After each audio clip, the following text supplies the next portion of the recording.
O dakilang Diyos na mabuti, marami pong salamat sa umagang ito at kaming lahat ay naririto. Binigyan mo po kami ng panibagong malakas na pangangatawan, malinaw na paningin at pag-iisip. At ngayon pong umaga, iniimbita ka po namin, pakainin mo po ang aming mga pagod at uhaw na kaluluwa. Salamat sa iyong kabutihan, patawarin mo rin po kami sa lahat ng aming mga pagkakasala. Salamat po Ama sa pangalan ni Jesus na aming Panginoon. Amen. Palakpak. Magkita tayo ng isang kanta. Magkakanta yung kanta? Opo. Haawin ko. Ang Diyos ay mabuti. Ang Diyos ay mabuti. Amen. Hey. Ang Diyos ay mabuti. Ang Diyos ay mabuti. Ang Diyos ay mabuti sa akin. Ang Diyos ay mabuti, ang Diyos ay mabuti, Ang Diyos ay mabuti sa akin. Mahal niya ako, mahal ko rin siya. Ang Diyos ay mabuti sa akin. Palakpakan natin ang Diyos.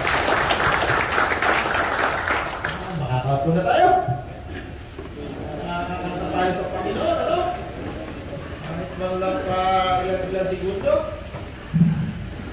Nakakatanda na pinag-aralan natin last week. Balikaran muna tayo. Para meron tayo lagi sinusundan.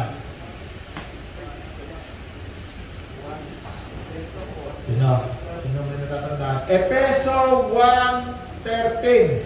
Sige, basa. Saan mo ron?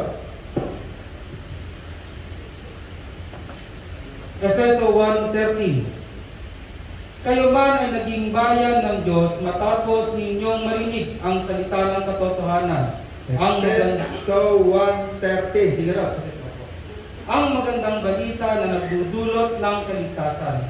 Sumampalataya kayo kay Kristo, kaya't ipinagkaloob sa inyo ang Espiritu Santo na ipinangako ng Diyos bilang tatak ng pagkahirang sa inyo. Okay. Sumampalataya kayo kay Kristo. Then, ano sabi na? Diyan sa Bible mo basahin. Huwag yung Bible mo, huwag sa cellphone para pare-pares yung ating Bible eh.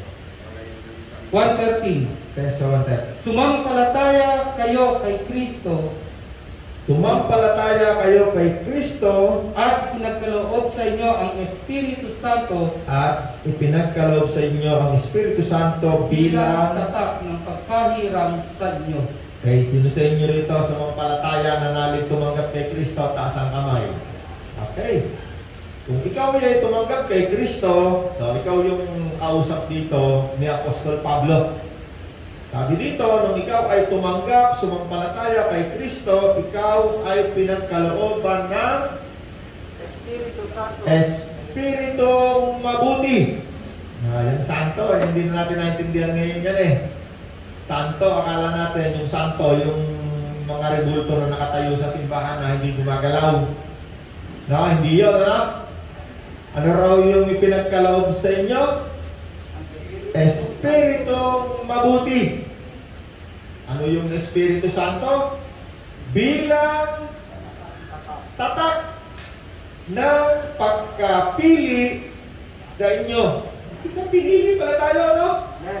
Lahat ng tumanggap kay Kristo, kaya pala maraming tao, kahit anong paliwanag mo kay Kristo, hindi niya maintindihan, ayaw niyang kilalanin si Kristo.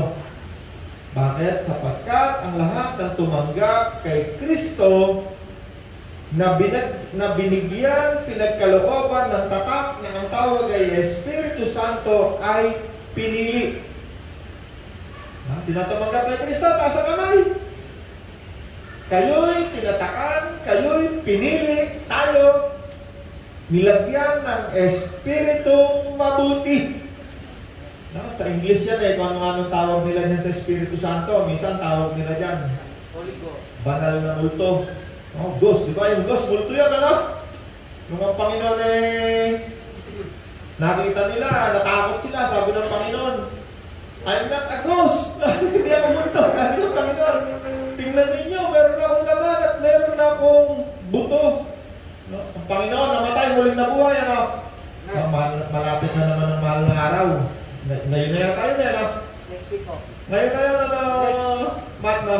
Next week, ngayong week, next week. No, next week, tinatawag na naman na mahal na araw. Bakit? Sobrang mahal. Merong nagbilihan. Sobrang mahal ang binayad. Sinong bumili? Ang bumili, ang Diyos. Sinong binili? Tao. Sino binayad? Si Kristo. No? Sobrang mahal. Right. Nagkaroon ng bilihan.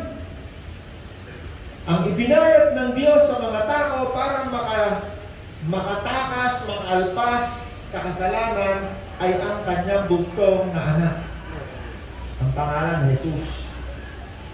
At kung sino man sa kanyang tumanggap, sabi dito sa pinag-aralan natin last week, ay tinatakan ng Espiritong mabuti, Santo. Para mas maunawaan natin bakit mabuti. Sapagkat yan ang pipigil sa iyo kapag ikaw gagawa ng kasamaan. Ang tawag sa kanya ay Espiritong mabuti, Espiritong Santo. Ibig sabihin ng Santo, ayaw mo ng kasamaan. Hindi ibig sabihin na ikaw ay may Espiritu Santo, hindi ka nakakagawa na ng kasamaan, hindi ka anghel, hindi pa. Ibig sabihin, pag ikaw ay tumanggap kay Kristo, ayaw mo na ng kasamaan. At yung Espiritu Santo na yan ang tutulong sa iyo para ikaw ay hindi na muling gumawa ng iyong mga kasalanan na iyong pinagsisihan. Ibig sabihin, tinanggap mo si Kristo, nagsisi, pumalikod, pinatakan, tutulungan ka niya sa mundong ito para ikaw ay mamuhay, lumakad ng matuwid sa mundong ito. Amen. Pag gagawa ka ng masama, nasasaktan yun. No? Nasaan ngayon ang Espiritu Santo? Nasa ating puso. Kanino naroon? Sabi dito sa lahat na tumanggap, nanalig kay Kristo. Binigyan, pinagkalooban ng pangako. Bakit pangako? Kasi wala pa si Kristo. Sa aklat ni Joel, sa aklat ng awit, sa marami pang mga aklat ng propeta, ipinangako na ang Espiritu ng Diyos darating ang araw ibubuhos sa lahat ng mga tao na tatanggap sa Diyos. Okay, Efeso 4:13. Basahin mo na. Mabilis. Efeso 4:13. Balik, aral lang tayo. Page 247 ho. Sige. At huwag ninyong saktan ang kalooban ng Espiritu Santo, sapagkat siya ang tatak ng Diyos sa inyo, ang katibayan na kayo'y tutubusin pagdating ng takdang araw. Okay. Efeso 4:30. Huwag daw natin sasaktan ang kalooban ng ating mga magulang. No? Hindi magulang, ano? Sample ko lang ng magulang para alam nyo paano natin sinasaktan ng Espiritu Santo. Ano, Matt? Pag may bilin ang magulang ni Matt, huwag kang aalis ng ating gabi, umuwi ka na maaga. Pag si Matt ay tumating niya na alas 3 ng madaling araw, nasasaktan ang iyong magulang. Ganon din ang Espiritu Santo. Kapag tayo gumagawa ng masama, siya ay nahahapis, nasasaktan. Bakit? Kasi sinusuway natin siya. Bakit? Ano sinasabi ng Espiritu Santo na mabuti? Huwag kang gagawa ng masama. Pag gumawa ka ng masama, nasasaktan siya. Right. Naniniwala ba kayo sa Bible? Sinasabi na may Bible, taas ang kamay. Yan ang pagkain ng ating kaluluwa. Pinakakain natin ang ating kaluluwa ngayon upang maging malakas. Ang pag-iisip ay bahagi ng kaluluwa. Kaya sinabi, si Kristo ay liwanag. Bakit? Siya ay nagpapaliwanag sa ating madilim na pag-iisip. Ang hindi natin maunawaan, naku, ang sarap kayo maligarilyo, ang sarap kayo magsugal, ang sarap kayo maglasing ng babae. Pag hindi mo maliwanagan yan, pag tinanggap mo si Kristo, ipapaliwanag niya yan sa iyong pag-iisip sa pamamagitan ng kanyang mga salita. At kapag ang ating pag-iisip nagliwanag, kapag nagliwanag ang ating pag-iisip, ang kaluluwa mo ay nagiging malakas. At kapag yung katawang laman na yan, hinila yan ng kasamaan. Okay, halika magtatalik tayo, sabi ng babae. Halika, magtatalik tayo. pag malakas ang kaluluwa na yan, hindi mo kayang hilangin yung katawan na yan. Bakit? Ang pag-iisip, ang kaluluwa, bahagi ng kaluluwa, pag-iisip, pag yan ay hindi nakumbinsin ng katawan, hindi yan gagawa ng anumang uri ng kasamaan. Ang gumagawa lamang ng kasamaan, sabi ng Bible, ay yung mga taong ang pag-isip ay binulot ng Diyos ng kasamaan. Sa daigdig na ito, ano? Basa natin lagi, ano? May Diyos din sa mundong ito. Sino? Yung mga tao na tumunod kay Kristo. Pag ayaw mong tanggapin si Kristo, automatic, sabi ng Bible, ang kanilang pag-iisip ay binulat ng Diyos ng kasamaan sa mundong ito. May naunawaan tayo? Kaya pag tinanggap mo si Kristo, kakatakan ka ng Diyos, magkakaroon ng liwanag ang iyong pag-iisip, at dahil ang pag-iisip mo ay meron ng liwanag, kapag lumapit sa iyo ang Diyos ng kasamaan para ikaw ay isama sa kasamaan, hindi yan maisasama. Bakit? Ang pag-iisip ang nagpapagalaw sa ating mga katawan. Niwala kayo, Rod? Kahit tulog kayo, pag napaihiyan, may electronic signal yan sa isip, iihiyan, gigising. Niwala kayo, Rod? Kaya kailangan malakas ang ating kaluluwa. Ang pag-iisip ay bahagi ng kaluluwa ni Matt. Pag malakas ang kaluluwa ni Matt, ibig sabihin, kumakain ng salita ng Diyos, kaya lumalakas, no? Narinig ko na pinag-usapan ni Rod, ngayong umaga, no? At malakas ang inyong kaluluwa kapag ang Espiritu Santo ay naririyan sa loob ng inyong katawan. Pipigilan niyan ang inyong katawan sa paggawa ng kasamaan. Walang kasamaan na ginagawa mo na hindi kasama yung katawan. Walang kasamaan na hindi magagawa na kasama ang katawan. Ang kasamaan, una yan, kaya meron tinatawag na medicated murder. No? Lahat ng uri ng kasamaan yan ay nandito muna sa isip. Mapabayan dito sa puso. Then gagalaw na yung katawan mo. Kaya manood ka ng porno sa cellphone mo. Print na ngayon ng kasamaan eh. Ang sa porno, nandiyan na sa cellphone eh. Libre na. Panuorin mo na panuorin niya. Nandito muna yan sa mata. Mamaya, diyan sa isip. Pag paano yan dito, ayan na. Gagalaw na yung katawan mo. Kung sino kaya mabubusuhan ko, mamaya nare-rate ka na. Niwala kayo ron?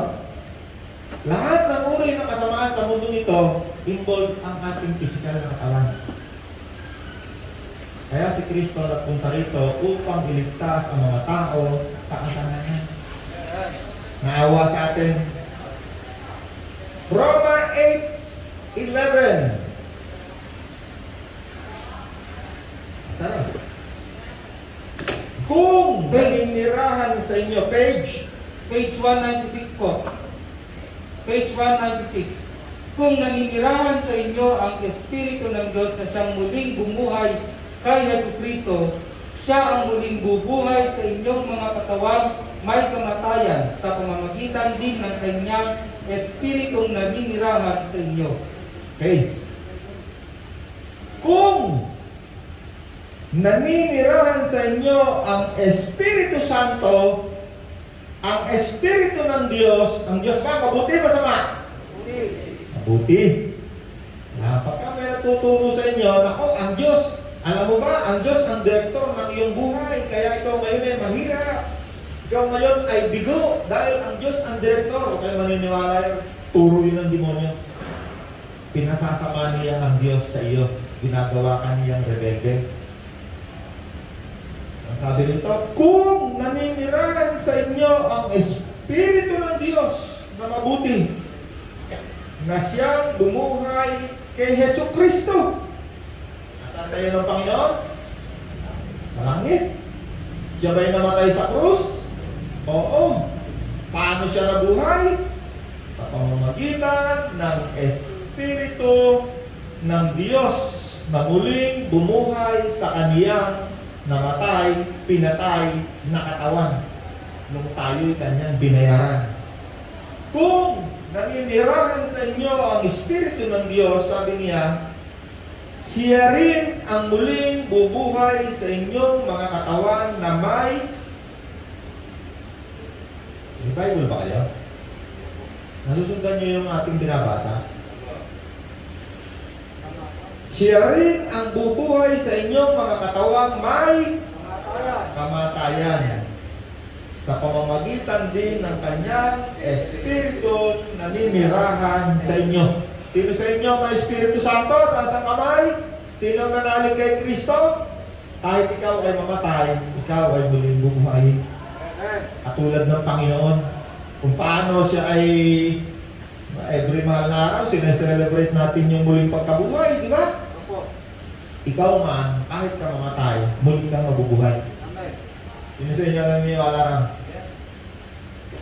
Dahil muli kang bubuhayin ng Diyos sa huling araw, pag ikaw ay namatay na, muli kang bubuhayin, bakit ka kailangan buhayin? Tingnan natin. Unang Korinto 15:19. Page 222. 222. Sana? Kung ang pag-asa natin kay Kristo ay para lamang sa buhay na ito, tayo na ang pinakakawawa sa lahat ng tao. Ngunit sa katunayan, si Kristo'y muling binuhay at ito'y katibayan na muli nga siyang bubuhayin ang mga patay. Okay, 1 Korinto 15:19. Kung ang pag-asa natin kay Kristo ay para lamang sa buhay na ito, tayo na ang pinakakawawa sa lahat ng tao.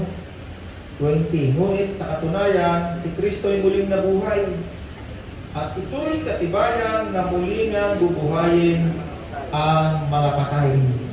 22. Tutuloy ko lang. Sapagkat kung paano namamatay ang lahat dahil sa kanilang kaugnayan kay Adan. Sino sa inyo rito may kaugnayan kay Adan? Taas ang kamay. Hindi nyo alam, ano? Oy, sabi ng science, Kuya Roland, yung tao raw galing sa gorilla. Oy, sabi ng science, ano raw tayo? Galing daw tayo sa isang malaking pagsabog sa kalawakan, yung tinatawag na Big Bang Theory. Hindi ito totoo. Ang lahat ng tao sa mundong ito nanggaling kay Eva, kay Adan. At dahil ikaw ay galing sa tao na nilikha ng Diyos, sabi ng salita ng Diyos, kung paano namamatay ang lahat ng tao dahil sa kanilang kaugnayan kay Adan, gayon din naman mabubuhay ang lahat dahil sa kanilang kaugnayan kay Kristo. Yung kaugnayan mo kay Adan, wala kang kinalaman doon. Walang tao na ginawa ang Diyos sa mundong ito na hindi nanggaling doon. Kay Eva, kay Adan. Kung hindi ka galing kay Eva, kay Adan, baka galing ka na sa unggoy, yung monkey, yung teorya ng mga scientists. No? Walang pinanggalingan ng tao kung hindi sa unang tao na nilalang ng Diyos na nahulog sa pagkakasala. At dahil sa kasalanan iyon, lahat ng ating katawang laman, lahat ng tao ay patungo sa kamatayang pisikal. At espiritual, ibig sabihin pagkawalay. Yung laman mo, sigurado mamamatay dahil sa iyong kaugnayan kay Adan. Bakit? Dahil sa kasalanan. Isa yun sa sumpa ng kanilang pagsuway sa Diyos. Sila'y nawalay sa Diyos. Ibig sabihin, yung espiritu nilang katawan, pag ikaw ay nilalang ng Diyos, ang espiritu mong katawan, hindi na yan matatapos. Bakit? Binahaginan ka ng espiritu ng Diyos. Ang tinatawag na kamatayan ng espiritu ay pagkawalay sa Diyos. Subalit, dahil sa iyong kaugnayan sa isang tao na ang pangalan ay Kristo Jesus, na iyong tinanggap, na iyong pinanampalatayanan, na iyong pinaniwalaan, kahit ikaw ay mamatay, ang iyong pisikal, binabanggit yung pisikal mo, pagtanggap mo kay Jesus, yung pagkawalay ng Espiritu mo sa Diyos, nangbalik na. Kaya nakakatawag na tayo sa Diyos, meron na tayong karapatan na tumawag sa Diyos, Ama kong Diyos. Pag hindi mo tinatanggap si Kristo, wala kang karapatan tumawag sa Diyos ng Ama. Bakit? Ang lahat lamang na tumanggap kay Jesus ang pinagkalooban na maging anak ng Diyos. Hanggang hindi mo tinatanggap si Jesus, ang iyong Diyos ay Diyos ng kasamaan sa mundo nito. Hala kayo ron? At dahil sa inyong kaugnayan kay Adan, yung unang tao na ginawa ng Diyos, ang destinasyon ng lahat ng tao ay kamatayang pisikal at kamatayang espiritual pagkawalay. Ibig sabihin, yung espiritu mo, pag namatay ka, yung espiritu mong katawan, kung saan sinabi ng Panginoon, yung mayaman na makasalanan ay nagpunta doon sa daigdig ng mga patay, doon ka pupunta. Kung ikaw naman ay isang mananampalataya ni Kristo, tinanggap mo si Kristo. Pag namatay ang iyong pisikal na katawan, ikaw ay pupunta kung saan naroon ngayon si Kristo. Doon sa kanan ng Ama sa langit. Siya ay naghahari sa lahat ng uri ng paghahari at pamunuan doon. Hindi siya nakasakay sa krus na ganyan na parang bakla. Hindi. Pag yun ang pinaniwalaan mo, hindi ka maniniwala kay Kristo, hindi mo siya gagawin Panginoon. Tuloy pa natin. Sapagkat kung paano namamatay ang lahat dahil sa kanilang kaugnayan kay Adan, pisikal at spiritual, gayon din naman mabubuhay ang lahat dahil sa kanilang kaugnayan, pananalig, pananampalataya kay Kristo. Ay, sino sa inyo tumanggap na kay Kristo? Nilagyan ng tatak ng Espiritu Santo? Nung tinanggap niyo si Kristo, nagkaroon muli ng ugnayan ang inyong katawang espiritu at kaluluwa sa Diyos. Kaya ang tawag natin sa Diyos, Ama kong Diyos. No? Kaya tinuruan tayo ng Panginoon, ganito kayo manalangin. Ama namin, sumasalangit ka. Tinuruan tayo ng Diyos, paano tayo manalangin? Tatawagin na natin ngayon ng Diyos na ating Ama.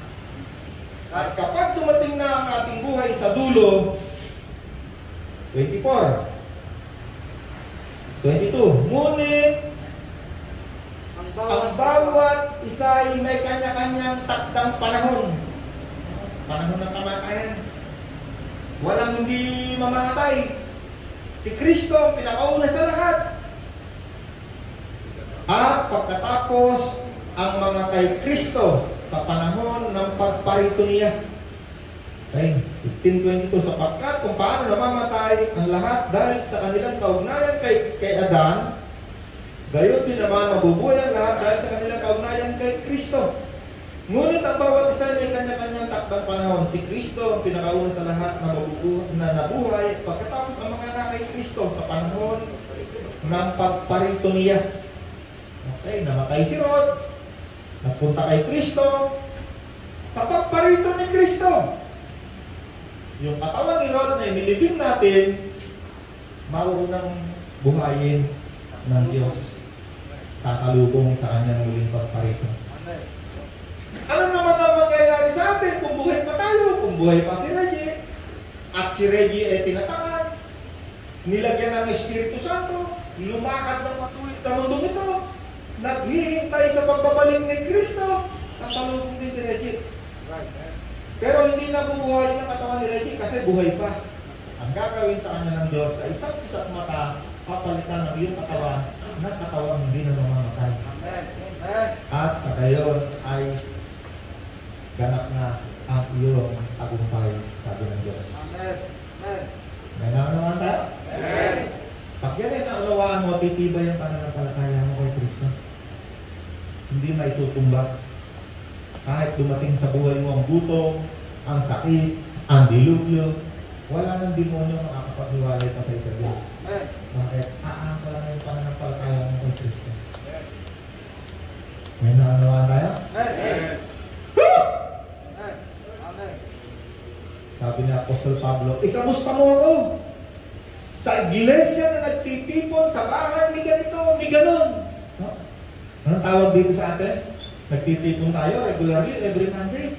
Sinong pinag-uusapan natin? Si Kristo. Hindi politika.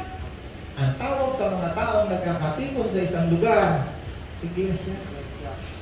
Ang tawag sa mga taong nagtitipon upang pag-usapan si Kristo Wala nang iba, hindi politika, hindi meeting diabante ha. Iglesia, kahit kayo'y tatlo na nagtitipon sa loob ng isang bahay, ang pinag-uusapan ninyo ay tungkol kay Jesus. Yan ang pinag-uusapan natin ngayon. Ang tawag sa inyo ay katawan ni Kristo, Eklesia. Naghihintay sa pagbabalik niya. Nananawan tayo? Okay. Tuloy pa natin. 15:24. Ay, teka, 22. Ngunit ang bawat isa ay may kanya-kanyang takdang panahon ng pagkamatay.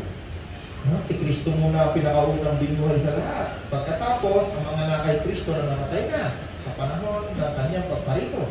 Okay, 24. At darating ang wakas kapag naibigay na ni Kristo ang kaharian sa Diyos Ama. 1 Thessalonica 4:13. Page 262. Okay. 1 Thessalonians 4:13. Mga kapatid, nais naming malaman ninyo ang katotohanan tungkol sa mga namatay na, upang hindi kayo magdalamhati tulad ng mga taong walang pag-asa. Okay, sabi na Apostol Pablo, mga kapatid. Sino ang mga kapatid? Sino tumanggap kay Kristo? Taas ang kamay.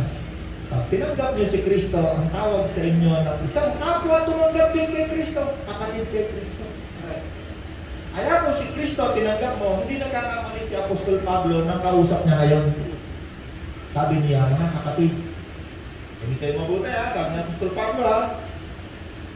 Mga kapatid, nais namin na malaman ninyo ang katotohanan tungkol sa mga namatay na, upang hindi kayo magdalamhati katulad ng mga taong walang pag-asa.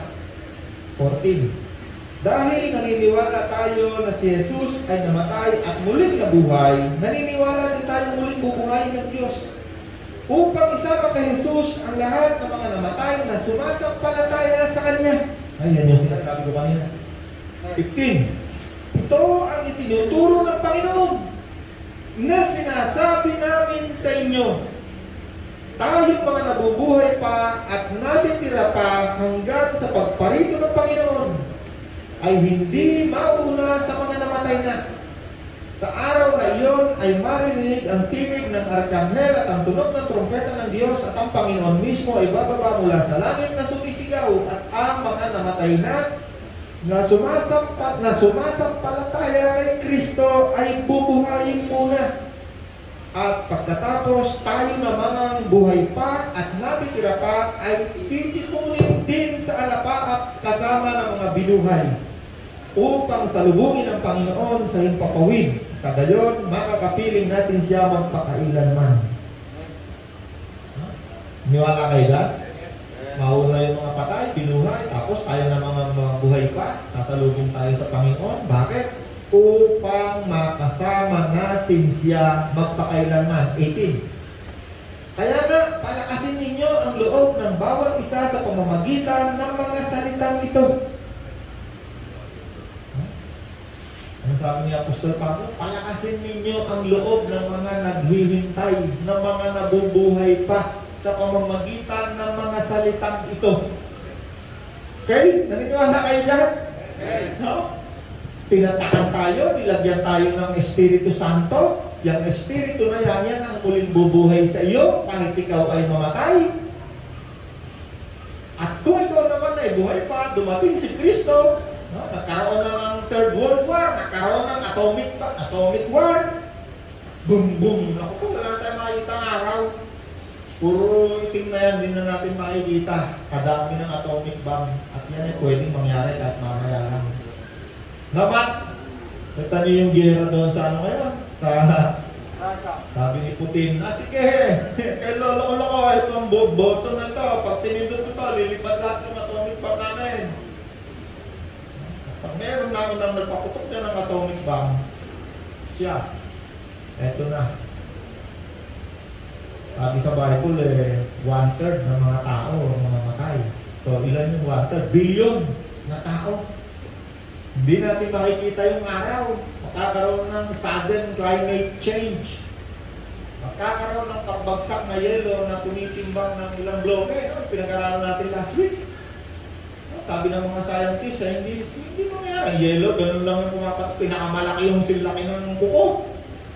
Pag nagkaroon ng atomic bomb, sabi ng mga scientists, magkakaroon ng sudden change ng climate. Biglang, baka nga yung yelo na sinasabi sa Bible, andyan na, papatak na yan. At mawawasak ang 1/3 ng lahat ng mga sasakyang pandagat. At babalik ang Panginoon. Sasalubungin mo, kahit patay ka na ngayon, sasalubong ka, kung buhay ka naman, sasalubong ka, at babalik muli ang Panginoon. Ano gagawin? Namamahala. 1,000 taon. Pero totoo ba yan? Kahit hindi ka maniwala ka dyan, tiyak, masasaksihan mo yan.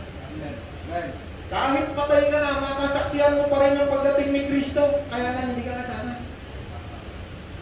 Nakita niyo yung kinuwento ng Panginoon, 2 tao namatay, mahirap, mayaman. Yung mayaman, hindi nagsisi.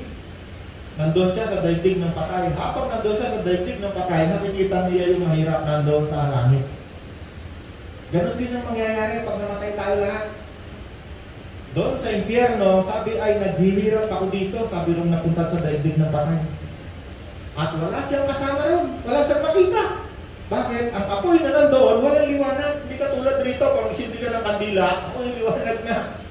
Doon, init lang maramdaman mo. Kaya yung ngipin niya, yun naririnig doon, yung ngit-ngitan ng ngipin.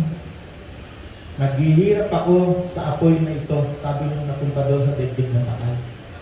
Yun sa dyan naniniwala. Kahit hindi ka maniniwala, sigurado mangyayari sa'yo. Ano yun? Number 1, yung pagkamatay ng katawan mo, mangyayari.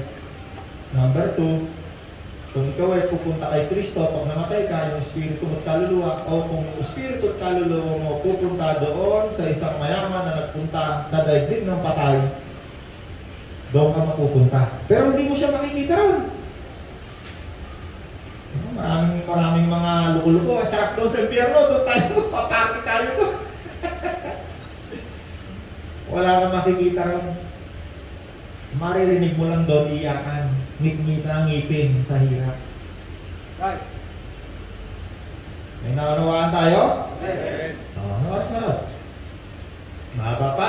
44. Meron pa? Okay. Nasaan na ba ako? Unang Tesalonica